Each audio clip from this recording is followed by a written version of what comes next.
Hello, hello. Hey, good afternoon, everyone. Thank you for joining us here at the 310 session. I appreciate you giving us some of your time today. Very excited to introduce our next speaker, somebody I've got to know quite well over the last 6 or 7 years. Dr. Matthew Fien made the trip up from the Miami area, and go ahead and turn it over to you. Thank you. All right, awesome. Thank you guys all for being here. It really means a lot for me to be here at the AAP meeting, where all of us, come yearly or every other year.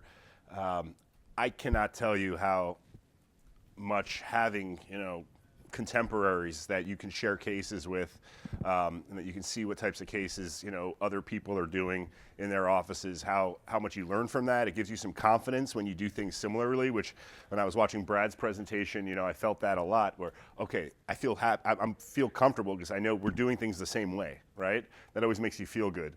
And then at the same time, you see some of his cases where he's starting to I think Fadi's rubbing off on him, and he's starting to do some of these Corey cases. And then, of course, for those of you that just saw Fadi's cases are just incredible.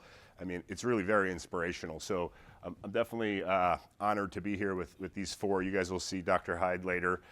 He's going to show us some of his little tricks that he uses for using some of this product line for implants, which I think is so critical. Somebody just mentioned earlier, I mean, almost, what is it, 1 in 5 implants are going to suffer from peri-implantitis. And so that's obviously a key factor here. But here, the reality is, and why we're all here, is we want to get better at regeneration, right? We want to get better at doing those day in and day out surgeries. And I consider myself to be, very wet-fingered. I do a lot of surgery, and I do some lecturing, but I'm really clinical based. And you'll see that in my presentation. Some of those jaw droppers that Fadi showed you, I don't really do many of those. I just feel like my practice is very streamlined. And so I really try to incorporate that into the presentation. And talking about, what some of the trends are nowadays, right? We all know if we can do things without flaps, if we can do things minimally invasive, if we can do the dual zone therapy, these are practice builders for me, where patients come in. They've been told by, maybe their general dentist that they're going to need an extraction. They're going to need something called bone grafting. People don't really know what that is. And then they're going to need usually to wait 4 to 6 months, maybe get an implant at that point, and then another 4 to 6 months. Well, the way we tend to practice as periodontists is, following the trends and understanding now that, hey, we can actually do a lot of this, in one appointment. And for me, this has been the greatest, practice builder, because these patients don't have any pain, they don't have any swelling, they heal beautifully, and we end up with like a really not only aesthetic result, but also very functional result. And to me, obviously all of us have to focus on trying to do things this way for our patients. And again, not just for our patients, for ourselves also, and for our own well-being. And this is very possible. But what do almost all of these cases have in common is these are preservation. We're preserving what the patient's starting with because they're coming in with enough tissue volume, the right amount of bone, not having a large bone defects, okay? And if you watch enough of these presentations, you start to, where are all these patients that are having these teeth that are taken out that don't have bony defects and don't have soft tissue defects? And this is more like what I see on a regular basis, where these patients are coming in with all sorts of different levels of bony defects, whether or not the marginal bone is intact versus maybe it's a defect higher up apically in a fenestration. We have patients who are missing teeth for many years and just develop a horizontal ridge defect. And ultimately, we have these choices that we have to make on every case. And I think it was Brad mentioned this morning, like everybody wants a cookbook and a recipe that'll tell them, okay, this is exactly what I need for every case.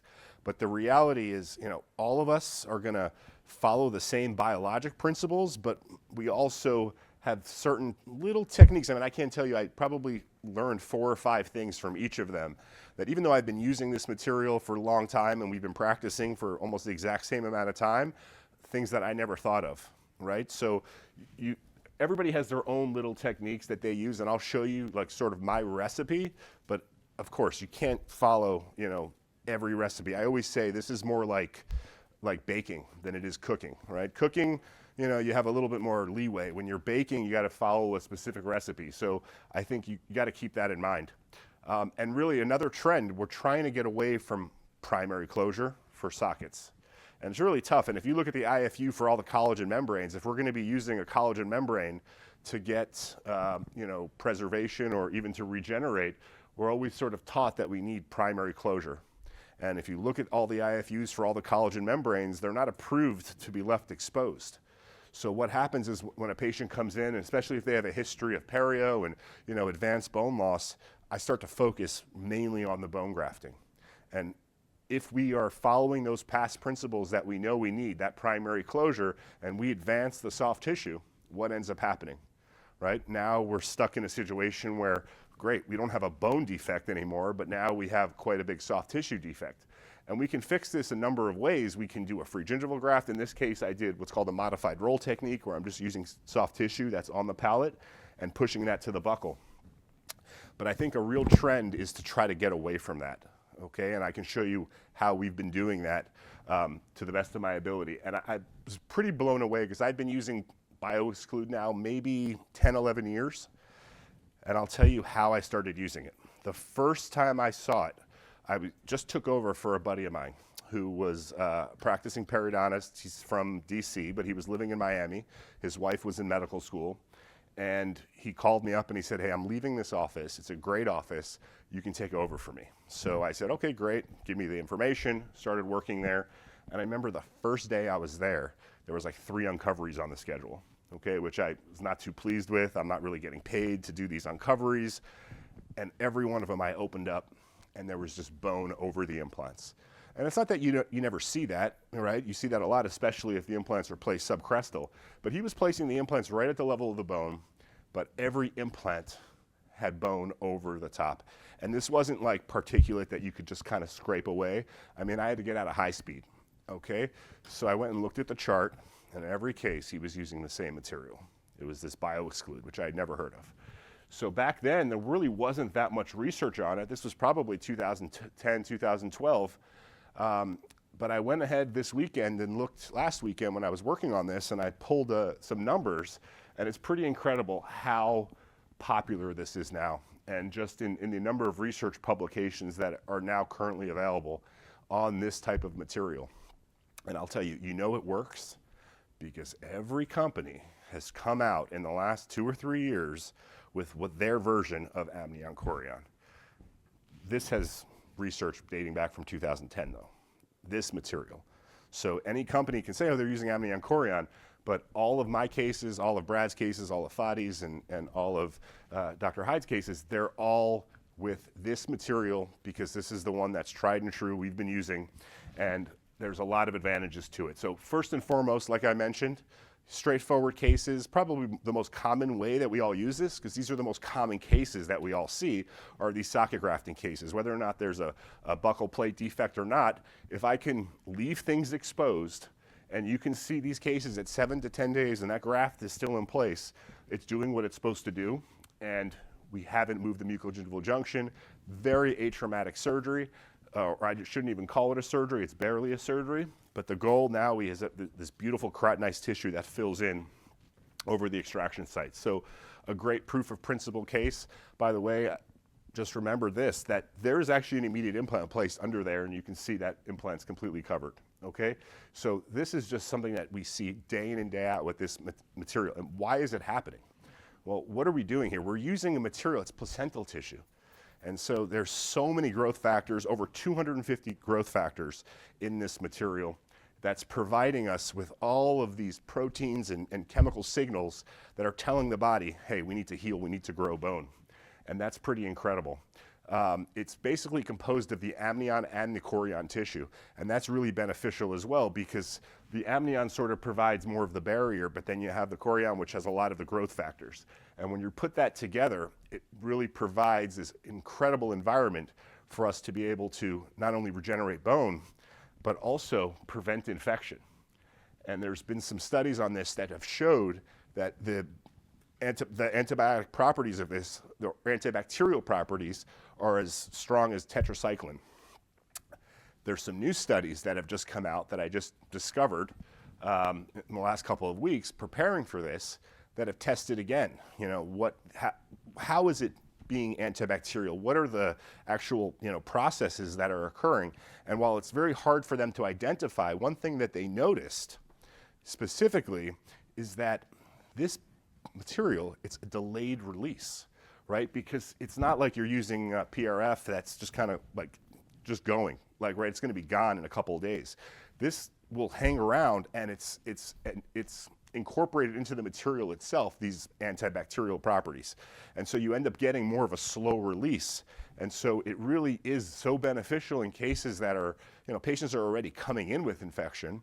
And then what's the biggest fear for any of our grafting cases? Is that these cases are going to get infected. And so we can certainly use this to our advantage and leverage that. Brad mentioned you do not have to cut this membrane, right? Why don't you have to cut it? Well, because it has all these growth factors. We can actually use it for GTR, and I'll show you that later in the presentation, but you absolutely don't have to cut it. But one thing that I often do is I often will cut it, not because I need it to be smaller or fit the defect. I tend to cut it up with my bone graft, and I'll mix it in there. And it's off-label, okay, I'll admit that, but I do that in almost every case where I have extra membrane. And I always, if anybody has seen me lecture before on collagen membranes, I always say the biggest mistake people make is over-trimming their membrane. Because if that membrane doesn't contain the bone graft, then it's not going to be stabilized properly, and you're going to lose bone graft volume, okay? But in this case, I will oftentimes just take little pieces of it and cut it up. Again, Matt will tell you from Snoasis that, or from Maxius, that the material is, not IFU approved to do that, but it's growth factors. You're adding growth factors to the mix. And so doing these simple cases, just being able to, atraumatically extract a tooth, if I feel that the buccal plate is very thin, I will open it. I don't open most of these. Most of these I will do without raising a flap, which I'll show you. But this is just, again, another proof of principle case. And not having to worry about moving the mucogingival junction, having beautiful keratinized tissue over the occlusal aspect, and then taking photos like Fadi was telling you all how much you love to take photos. I love seeing the bone healing and not seeing any particular graft remnants, okay, and getting really solid bone. The worst thing that I want to do, or the worst thing that can happen, is opening up these cases at 4 months to place our implant and then seeing loose remnants of bone graft, not knowing, is that bone or is that granulomatous tissue that's not turning over, or is it scar tissue? And so these are very straightforward cases that you'll see here. Again, placing an implant into a fresh extraction site. Buccal plate's very thin. I'm a little worried about resorption, and I'm not complicating my life. I'm using particular graft here, probably cut up some pieces of the BioExclude for this example as well, and then not even stabilizing my membrane. Okay, I'm just laying it over that buccal occlusal line angle because I had a nice little concavity to work with here.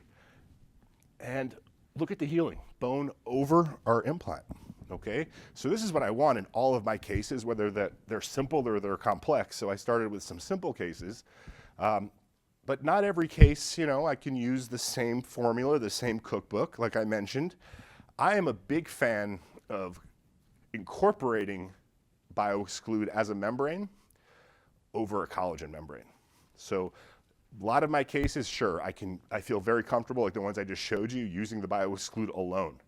But the one negative, if you have to pick one out, is, of course, it acts like saran wrap. It's very flimsy, okay? And so when I have a defect that's a little bit more, a more severe defect, maybe we don't have a great concavity to graft into with less walls to work with, I will use a collagen membrane, stabilize that collagen membrane with stabilizing sutures or with screws and tacks like the sausage technique, and then I'll lay my BioExclude over the top, okay? And again, for me, what I see when I do that is just an incredible quality of the new bone that's formed. And when I open these cases up to place my implants or do my uncoveries like I did here, I have really high quality bone, very little remnants of any particular graft. And then again, I always break my own rules. I said never trim your collagen membranes too much, right? Don't over trim them, because then this is what happens. You have bone graft that's trying to escape. Well, because of the great handling of BioExclude, it's like a lifesaver. So not only am I adding the bioactive and all of these growth factors, but it's just making it so that my bone graft cannot escape. And so I will oftentimes do this if I do accidentally over trim, or if it's just a case that really requires, a lot of regeneration and I just need that extra bit of confidence, I will lay it over my collagen membrane. We tend to call it like the hot sauce. It sort of can go on anything. And it's really critical, especially, nowadays we're all doing a lot of full arch cases. This was just an overdenture case, but it's because of that handling. There's no membrane that handles better than this for this application, right? Around the arch, how many membranes are you gonna use? How are you gonna tuck that when you already have flaps exposed? And so it's very nice for these types of applications because I can just lay my membranes, my BioExclude membranes over the crest. We'll talk a little bit more about handling in a second, but you handle them dry. You wanna take it to the site dry. And then locally, either with the blood from the site or just from some saline, little drops of saline, usually applied with like a periosteal or boozer elevator, it sucks down so beautifully over the ridge, okay? And then when I go back to these cases to uncover or whatever I have to do, I'm confident I'm gonna have bone over. And then I call my buddy who turned me on to this and thank him every single time. I'm like, another one, got another one, okay? Again, because of the handling of this material, the ease of use, once you understand the properties of it and how to handle it, it comes in handy for so many other applications. So we'll talk about GTR later, but membrane tears, sure, you could use a collagen membrane for this. You can use a lot of things for this, but this happens to be just an incredible application. So if you do end up getting a perf of your sinus membrane, we tend to make our windows bigger and to try to isolate that defect. But when you put the BioExclude membrane over it, it will just suck down. It's already bleeding, so you don't even have to, wet it or create bleeding. It'll just suck down, and you can have the patient, start breathing, and you can start to see that sinus, again, is now obturated. So then we can go ahead and pack our bone graft, and then again, placing our membrane over the window could not be easier. Definitely the easiest membrane to be able to adapt to a sinus. So many different applications. Again, probably the most common application, because it's the most common procedure, is socket grafting, right? So we're extracting teeth. In this case, I happen to place the implant immediately. I don't do a lot of immediate molar implants. I'm very truthful. I do tons of anteriors. I don't love immediate molars. I like to make sure the implant's in the perfect spot. And so I don't do a ton, but in this case I did. And I didn't want to raise a flap here because, of course, the buccal plate's intact. It's a molar. Patient's a Clydesdale. They got really, really thick bone. Okay, but I just want a little security. I want a little bit of insurance that the patient's not going to lose the graft. And so, again, another perfect example of when I'll use the BioExclude over the occlusal aspect and just one suture or two sutures simply to just hold everything in place without putting any tension. And then when we re-enter the site, we got great bone. And I think that's a big hang-up for people the first time that they use the material is how do we handle it? Right? You feel like if it gets wet too quick, it sucks down, so you get a little bit worried about, well, it's not really going to work out for me. I'm not going to be able to confine the bone graft to the site. So we always say this is to handle it dry, like I mentioned. Take it to the site dry, and then you'll use a separate second instrument to wet it at the site. If you prematurely hydrate it, and it does kind of fold up on itself, not an issue. You can still use it. You could actually put it on like a piece of gauze, or sometimes I'll use like a wooden tongue depressor and just sort of peel it so it's opened again, okay? So it doesn't stick on itself. But really the key here for a case where I'm not really trying to raise a flap, I might just very gently elevate 1 to 2 millimeters on the buccal side. Typically that's where the defect is, if there is one. I don't necessarily even elevate the lingual like I showed here.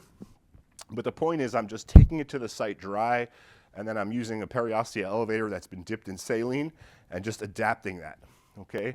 And then probably the best trick that I learned for this is that when you go to suture this, suture from inside the socket to outside, right? It makes a lot of sense when you see it, because if I'm gonna start using a membrane like this whose handling properties are great, but it kind of sticks to itself, the last thing you want to do is have this all set up in place and then pull the membrane right out.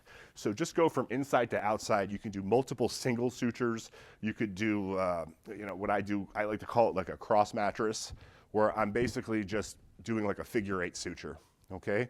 And then tying this off. And all that's doing for me is keeping everything in place without risking pulling the membrane out. And also, as you go to tie this, it tends to take the outside flaps or the buccal and the lingual tissue and just sort of inverts them just a tiny bit. And for me, that tends to keep things in place. So that's really my summary on how we can use this membrane the most effectively. But as you saw from Brad's cases and Fadi's cases, there's so much utility to this. It's really probably the most versatile material that I have, and I'll show you that in a bunch of different cases. So this is the first one I want to talk about. This is actually my hygienist. And so I always noticed that she had this one tooth that was a little bit discolored. I never had the nerve to ask her what was going on, and I figured to myself, at some point I'm gonna find out, you know? And sure enough, a couple years later, she lets me know, I'm getting some swelling up here. I think there's an issue. I said, oh, did you ever have a root canal? She said, yeah, I already had a root canal. So I started getting a little bit, nervous that I'm gonna have to treat her finally, okay? And we take the CT scan, and I was like, great, okay, now we know exactly what needs to be done, in my opinion. I think we're very lucky here, to be honest, because why? We have that marginal bone. Having that marginal bridge of bone is super critical, so now I have to make sure that I maintain that, of course, when I do the extraction. But the plan here is gonna be to extract this tooth, maybe place an immediate implant, maybe not. Again, because that marginal bone's intact, I want to treat this like the dual zone technique, or that first case I showed you where I'm not elevating the marginal flaps. So first thing I do in any of these cases is I'll extract as atraumatically as possible. Now once I extract, then I'll bone sound within the defect. And if that marginal bone has been maintained, okay, I want to do everything I can to avoid messing with that marginal tissue. So what do I do? In a case like this, it works out perfectly. I can make a semilunar or a vestibular incision, okay, clean out that defect. And in fact, in this case, I think I was actually having a hard time extracting the root fragment. Well, I knew there was a bony defect, the buccal fenestration. And so I actually was able to push that root out through that apical fenestration. I was able to degranulate. And I know some of you were saying, well, why didn't you place the implant right away? And you certainly could have, right? Fadi, I think, just used a 14 millimeter implant. I don't think in my entire career I've ever used a 14 millimeter implant. Okay, we're all like the products of who trained us, and I just never have. But you certainly could have. I just didn't want to risk it. She had infection. There was just a lot of things going on, and I said, well, let me just take it slow. Let me regenerate the bone, and then I can go back and place the implant. Now, is this a difficult defect to regenerate? No, it's within the housing of the bone, right? So I'm not claiming that no other membrane would work in this case, but this is a really nice application because I can basically have that membrane placed dry right over my bone graft, and as soon as it bleeds a little bit, which it's already bleeding, it just sucks right down. Don't have to stabilize it. It's in contact with the native bone around the site. So I will elevate this just so I have about 2 to 3 millimeters of native bone on either side of that little defect. And I did place another piece of the BioExclude over the occlusal. I don't know that I necessarily needed to, but I had a big enough piece. And we have our suturing, which is the hardest part for this procedure, right? Is suturing in that vestibule, the tissues, a lot of mucosa. She was wearing a temporary, an Invisalign retainer. So she was super happy to wear that. And we let this heal about 4.5 months. And we took a new scan. So pleasantly surprised, okay? Not really surprised, but just happy. Just happy that it's a friend and family where things worked out. You guys know treating friends and family, what can happen. So super happy that things worked out. And you can see what is the worst part of doing it this way? Okay, we have a little scar up there, right? We all know the gingiva doesn't scar. There's no elastic fibers. But I did place an incision in the mucosa, so she has a little scar. I think we can all agree we'd all live with that. And beautiful healing. Look at the keratinized tissue. Fadi was talking about it. It almost feels like it thickens the tissue up, okay? Excellent bone. Again, I find this theme, I look at people's photos. You guys passed the test because I was looking, is particulate there? Is there like remnants of particulate? I don't want to see that. I want to see that that bone is really turned over. And that's what I had here, super solid bone. And so I ended up placing my implant. I ended up loading it at the same time. Okay, I shouldn't say load, I provisionalized it. I tend to be really good at making it look good when I can use the patient's own tooth. Otherwise, I have to use, like in this case, I used the preformed shell. It was the wrong color. Okay, so don't judge me on that. But trying to make sure that functionally it was the right shape and that it was going to help to support that emergence profile. And of course, when she comes back in about 4 months later, we're ready for the final. Okay, and everything was preserved, and we were super happy with the results. So I think you can achieve this for cases where there's a buccal plate defect. I feel like I remember 15, 20 years ago sitting in a room like this and them saying, there's certain steadfast rules. If there's a buccal plate defect, don't immediately load or don't immediately place the implant. But of course, you can't buy into dogmas. It depends on the case. So in a case like this where there's an apical fenestration, it's basically an intact socket. So we could do this in different ways depending on your confidence level and the patient factor. Someone mentioned that this morning also. A lot of this is patient dependent. I think you can do the same surgery on 10 people, 9 of them it heals great, 1 of them, for whatever reason, something always goes wrong. And so that's why we're always trying to use all of the tools that we have to kind of minimize the risk of those complications. So I do that by using this membrane that gives me that barrier effect, but also antibacterial effect. It gives me a little more confidence that we're getting all those growth factors at the site. So before and after, and I was really happy with that result. Former dentist, second case, okay? Another really easy case. I almost didn't have it in there. I almost took it out of the presentation because it's so stupid, but we do atraumatic extraction on a former dentist who has implant on the teeth behind it, and can't figure out why the surgery took like 12 minutes. He's like, I've had implants done before. He never placed implants himself, but he kind of knew about implants, and you got to wait 4 to 6 months and the whole thing. Well, that was 20 years ago. So he came in. I wanted to see almost like a little science experiment. Let's see how much we can get that gingiva to come down without pulling flaps or doing any of that. So tooth was extracted atraumatically, socket was degranulated. I did pack bone, and I just felt, hey, I got this BioExclude. It seems to be working for me. I'll just lay a little bit of the BioExclude over that exposed bone, that horizontal defect dimension.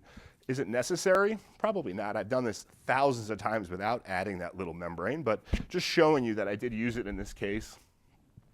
And how does it heal at about a week?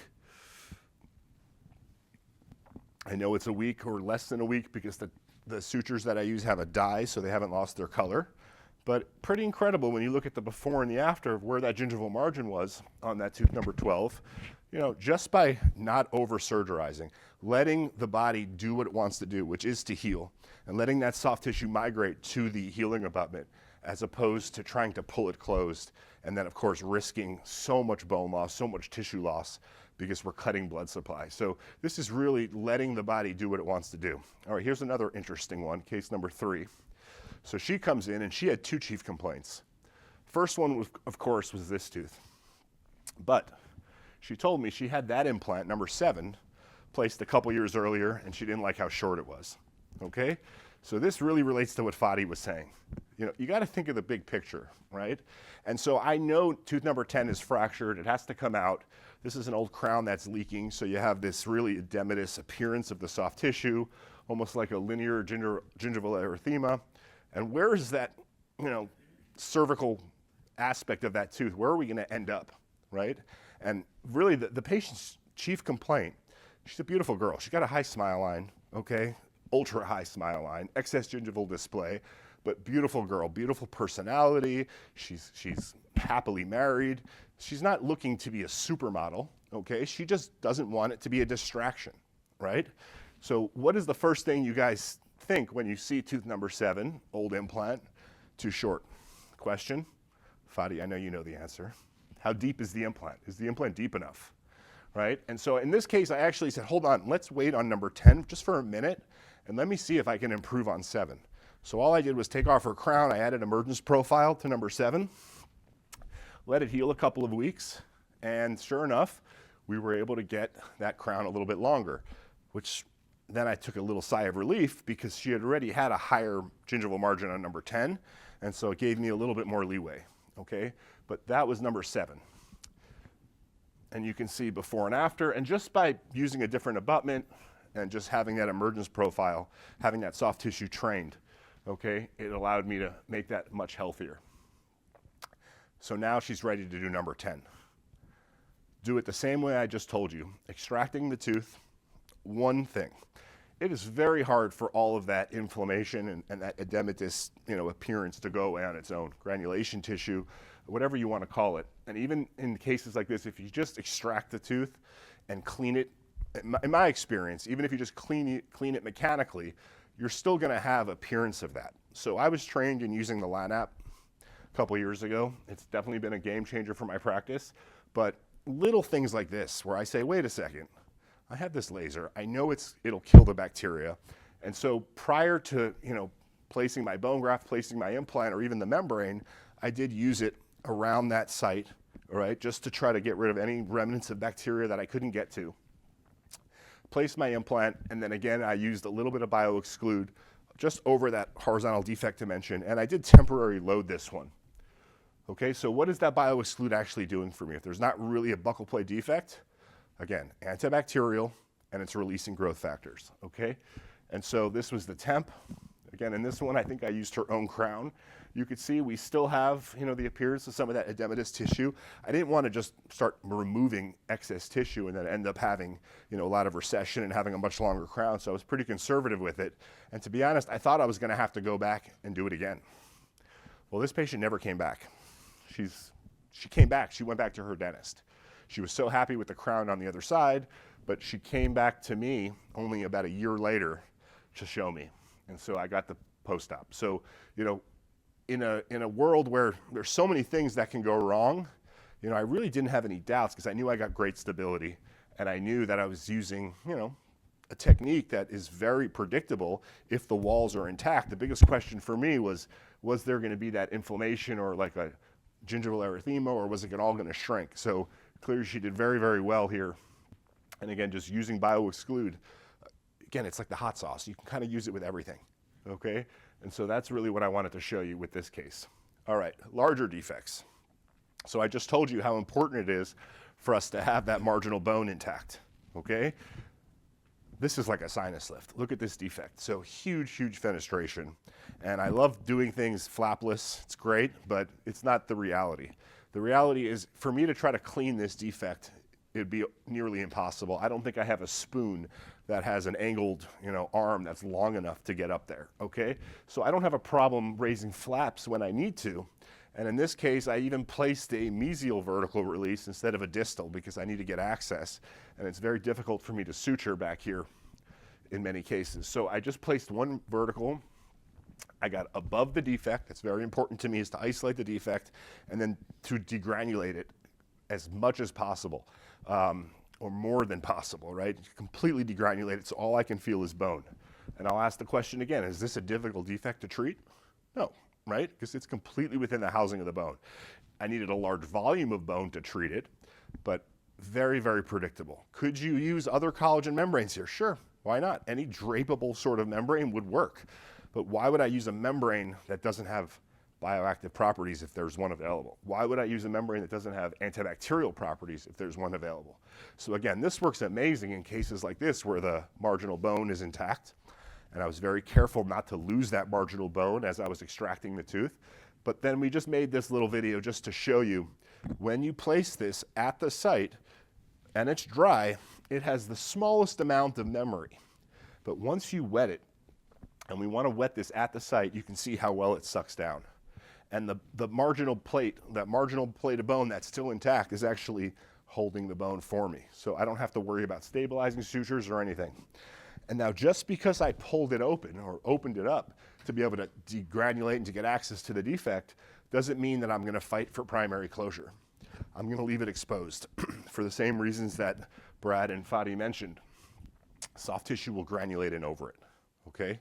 And you'll see a variety of cases where, sometimes the membrane looks a little bit more intact than others. So at 1 week, this one you can really see is like still there. In many cases that Brad showed, and sometimes I'll often show, you'll see some of the particles, but they almost have like this thin film over it. And I really just account that to the fact that everybody's biology is a little bit different, right? Everybody's, the acidity level of their saliva is a little bit different. But really what this is allowing you to do is not pull things closed, even when you did raise big flaps or open things up. And this really shows just how amazing the handling is. It just sucks right down, okay? Again, need to use a big enough membrane that will encompass the defect. And if we're already opening things, I started off the lecture talking about minimally invasive, but understand what that actually means. If I have a flap elevated, placing my vertical incision an extra 2 millimeters, right, or raising my flap full thickness past the defect a couple of millimeters is not causing more morbidity for the patient. It's giving me access. So just keep that in mind. So healing, check out the quality of the bone. Okay, again, not having remnants of particulate graft material is the theme, I think, for most of my cases. So people say, oh, how long are you waiting? I'm not waiting an exorbitant amount of time. These are all for about 4 months, 4.5 months, okay? But I really think, even just taking some of that membrane, because of all those 250 growth factors, and mixing it, cutting up little pieces and mixing it with the bone, it's probably giving me a little bit of an edge, okay? Now we start talking about a little bit different cases, a little bit more complex where, we have teeth that are failing, nice ridge, all right? I love patients who have thick anatomy. To me, that's the most important thing. Growing bone outside someone's skeletal envelope is going to be very difficult. But when I looked at this case clinically, we had a mild ridge deficiency here, but not really much of a concavity to graft into or confine our graft to. And then we have these large sockets that are super easy to graft, but pretty moderate dehiscence.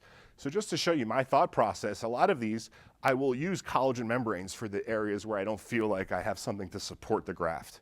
Again, I've showed you the handling of these membranes, and I've showed you the good and the bad. I'll tell you, they do not support themselves on their own. So you have to have some other way of supporting it. I'll show you another trick in a second for that. But I will still oftentimes use collagen membranes, supporting them with either screws and tacks like the sausage technique or with sutures like I did here. But you can see the healing of that wide dehiscence. And again, look at the bone quality. There's no remnants of any particular graft left behind. And I really owe that to the bioactive properties of this membrane. Do I ever use the membrane alone for mild ridge og where there's a little concavity? Sure, all the time. It's simple enough to do. I can even harvest a little autogenous locally, just laying that membrane over. I'm not stabilizing it with sutures or tacks or anything. I'm just allowing it to heal and getting bone over these implants. Harder cases where you have maybe a buckle and a lingual component to the defect, I did a sausage technique, okay? I go back in at about 4.5, 5 months, great bone to place my implant. Notice the consistency of that bone. That was a native collagen membrane. That's the one thing that everybody always says when I show them this membrane or how I'm using it. They'll say, do you like the quality of the bone? I feel like the membrane resorbs too quick. And I agree. Now I love the membrane, so I use it. I love the handling of it, so I use it for sausage technique. But the quality of the bone, maybe not as good as what I've been showing you. Anyway, the point of this case is to say, listen, just because I got enough bone to place my implant, well, what do I have to do to place the implant? I have to prepare an osteotomy, okay? So super easy. I'm gonna prepare my osteotomy. I'm gonna take all of that bone that came from the osteotomy, and instead of throwing it in the garbage, I'm gonna lay it to the buccal side of my implant, and I can use a little bio-exclude membrane just to help confine it, get a little bit more of a boost. That's probably the biggest lesson I've learned over the last 16 or 17 years of practicing is take every opportunity when you're there, to improve the case. I think, Fadi, you said that really nicely. You're there already, and the last thing I wanna do is, 2 or 3 months from now, when I'm ready to restore the implant, think that the tissue is not really thick enough or the bone isn't thick enough. This patient had really thick tissue, so not an issue, but I had all that bone, don't throw it away, okay? So this was before the sausage, this was after the sausage, and then this is after the implant placement. And I just recently got a post-op picture of this case, and again, super happy because of the quality of the tissue. The patient's super happy because it was really only 2 surgeries. The first surgery was the sausage, but the second one was an implant placement and a tiny little augmentation. again, you deal with these defects, and Vinay's going to show you some cases where, I'm sure he's going to show you, I'm not positive, but he'll show you cases with different options, different materials that you can use for these types of defects. I am not a big fan of pushing the limits. I want to use something that I know is going to work. And I am worried when people say, oh, I use BioExclude for everything. I say, for everything? I mean, I don't know how you can support that defect with a membrane that's very flimsy, okay? So there are other options. Fadi showed you some of them, but I still will use resorbable membranes a lot of the time. But if I'm worried, and this is the first time I did this, and I did it because I told you my mistake. I over-trimmed my collagen membrane. Okay, I over-trimmed it. Why? Because I was measuring from the line angle of tooth number 7 to the line angle of tooth number 11. I didn't compensate for the curvature and how much bone I wanted to grow outside, of the housing. So I then lay my membrane over it, my collagen membrane, and it wasn't long enough. Okay, well, BioExclude to the rescue. I took a large BioExclude, laid it over the top, and then stabilized with sutures over it. And again, look at the quality of the bone that we're getting. Okay, so I think to me that's really the main advantage. Sure, it gives you a little support if things open because you have something protecting your bone, but I think it's the growth factors. I really do. We published this back in 2022 on the use of BioExclude with resorbable collagen membranes for GBR. And I think since then there's been some other articles. Here's another case, very, very similar, very large defect. Now again, don't get caught up in dogmas. This isn't a case where I typically would place implants immediately, but for whatever reason, I felt comfortable in this case doing it. I placed my implants. You can't see them. You'll see them in a minute. Placed the collagen membrane and then my BioExclude over the top. And again, it gives you the confidence. If it does open, the reality is sometimes if it opens, you do better, right? Because you get soft tissue now to fill in that void. But it's antibacterial. I'm not worried about infection. I did have to do some soft tissue augmentation, but let's get to the good stuff. That's what the implants look like at the time of uncovery. Completely covered. Again, no remnants of any particular graft, and this is solid bone. I mean, you can see I had to use a high speed to be able to access the top of the implants to get the cover screws out. So to me, that's a huge advantage of using this material. Now, one of my other good friends, Dr. Putterman, who's I think on his way here now, turned me on to this material. And then Fadi got the chance to work with him. So I think that's probably how you got involved in doing it. And it's really incredible and inspiring to see your cases because now I'm like, oh, I want to use this more. And I did use it and I had really good results with it. And I'll show you my first case with it. But again, patient had actually it was a Maryland bridge that was just cemented onto the lingual of the other teeth. He decided he wanted to get single teeth crowns. We took a scan, the bone was very thin. And I used this laminar plate here. So this laminar plate, we talked about it a little bit already today, but what's nice about it is it's much thicker than a regular membrane, okay? It does require a little bit of thought in terms of how to secure it, because when you see it, you say to yourself, oh, that'll be really easy to secure with screws or tacks, but it kind of will shred on you. It's not like a cortical plate of bone that you need to screw into, right? Like in his Corey plate cases. It's a little bit more flexible than that, so you want to use that to your advantage. So I will use it in the same way that I'll use a collagen membrane, but I will obviously always try to follow those past principles, so I'll incorporate some autogenous scrapings. I'm going to do a nice periosteal release, probably try to get like 30-40% of autogenous bone, and then I can have this membrane secured with stabilizing sutures, not even using tacks. And I'll share a little tip that I just heard like 2 minutes before I started. I don't even think they knew I was paying attention, but I think Dr. Hyde mentioned place a little tiny score, right? A little score on the outside. Is that what you said? Yeah, a little score on the outside of that membrane just would have helped me to just kind of fold that over. So really smart tip that it gives me confidence to use these in more cases. And again, do we really need a membrane over this? I don't know. I like the membrane for 2 reasons. Sure, it excludes soft tissue, but it also just helps to keep all the bone graft material in place. And so that's exactly what I did here with the BioExclude. And you'll see the healing now. Again, 4.5, 5 months. And by the way, I did place my implant. A lot of times I'll place my implant and I don't take a picture of it. There's only so many times I can take a picture during the surgery. but you can see here at the time of uncovery, I mean, that implant's buried in bone. So it really allows you to have more structure if you're the type that, you don't feel comfortable using collagen membranes, or if you just want to have something that's really going to hold that buccal occlusal line angle. That's what it's all about. We can use it in combination with the BioExclude, and you can see that here. So last one or two cases I'll show you, and I think it's very interesting that we're at a perio meeting and everybody talks about GBR, but of course guided tissue regeneration is still in our wheelhouse. But like Brad mentioned, it is hard, right? It's hard to get good results. It's hard to be predictable. This is my cheat code, okay? Because for all of these defects, how are you going to get a collagen membrane to sit down in between that interdental space? Whereas the BioExclude just sucks down so beautifully. And there is good literature on this, and I've been doing this as of late, is I'll actually put the membrane, a layer of the membrane in contact with the root surface also, because it's releasing all of those growth factors right onto the root surface. And you can see the healing here. In this case, I accessed it through with a little crestal incision to try to avoid losing the papilla. And you can see the healing.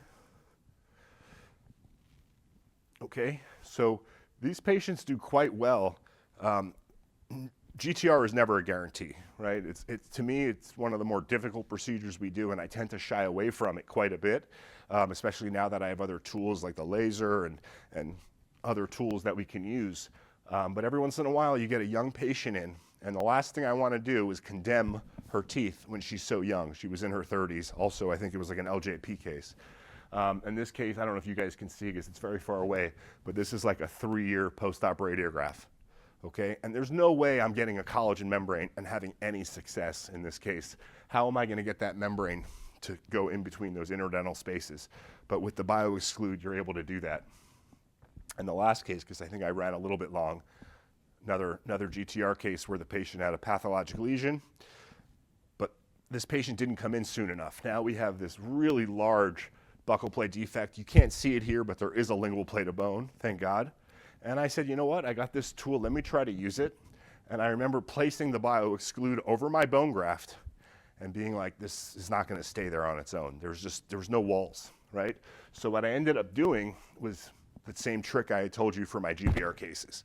I did a dual layer. So I have a layer of a collagen membrane just to help give me some support, and I suture that in place with some stabilizing sutures, and then the BioExclude that can suck over that buccal occlusal line angle and just confine the bone graft to the site. And that's the day of the surgery. And then we have a 2-year post-op. So we're doing good. We took a biopsy of that lesion.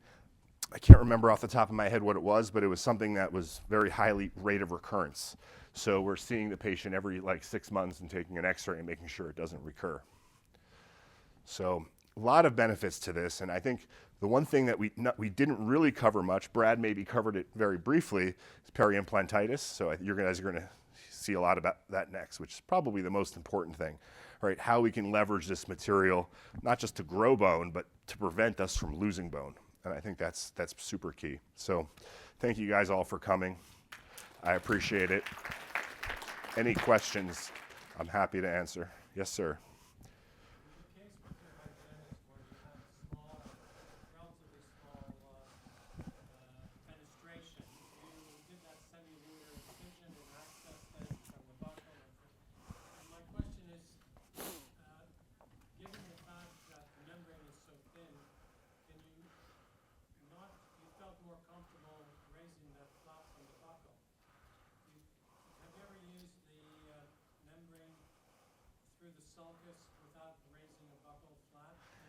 Like with a tunnel? No, not with the tunnel. Like, like Tarno's ice cream cone. Okay, so I lost faith in the ice cream cone. This is personal opinion. I lost faith in it because I would do it and I'd feel like when I would open it back up, I was missing the buccal occlusal line angle. Okay? And it makes sense if you look at the graphic because your membrane is going inside of the socket.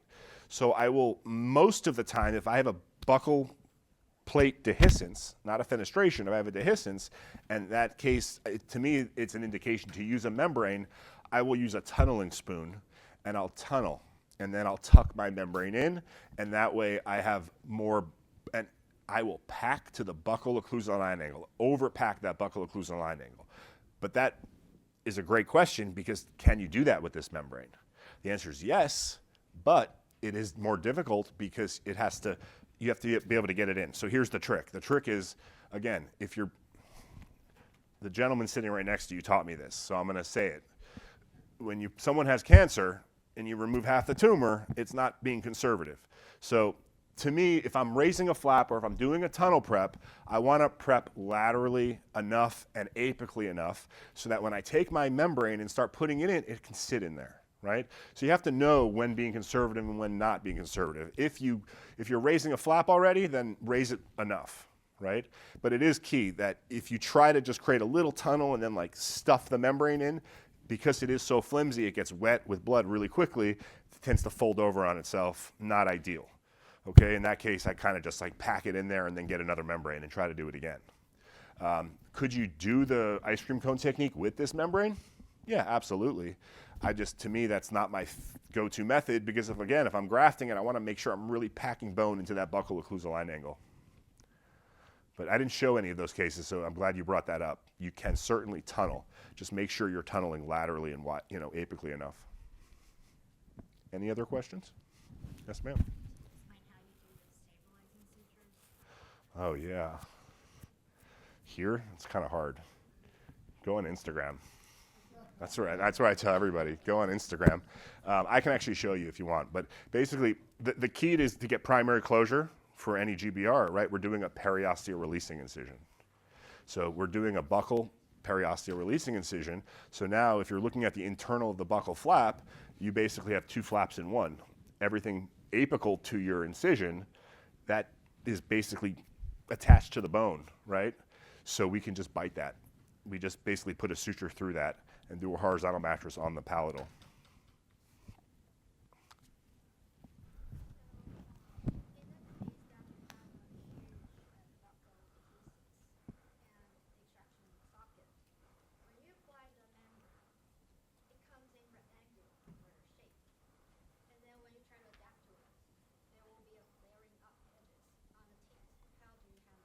Collagen or bioexclude? Bioexclude, leave it. More growth factors. Yeah, you don't have to trim it. You can trim it, but you don't have to. And like I said, it's okay. Who cares? That's no problem. If it's a collagen membrane or if it's PTFE membrane, no, bad news. You're risking infection and dead space and all of that.